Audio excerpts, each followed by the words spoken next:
जळगाव जिल्ह्यातील भडगाव येथे भडगाव वाडे मार्गावरील गेल्या 25 ते 26 दिवसांपासून बंद असलेल्या एसटी बस फेऱ्या अखेर पुन्हा सुरू करण्यात आल्या आहेत.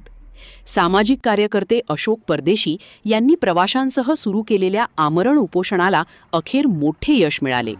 विद्यार्थ्यांपासून महिला, वृद्ध आणि दिव्यांग नागरिकांपर्यंत हजारो प्रवाशांना बस बंदमुळे मोठा त्रास सहन करावा लागत होता.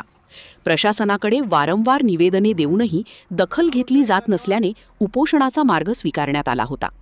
आंदोलनाची तीव्रता वाढताच एसटी प्रशासनाला माघार घ्यावी लागली आणि लेखी आश्वासन देत सायंकाळची बस फेरी तत्काळ सुरू करण्यात आली.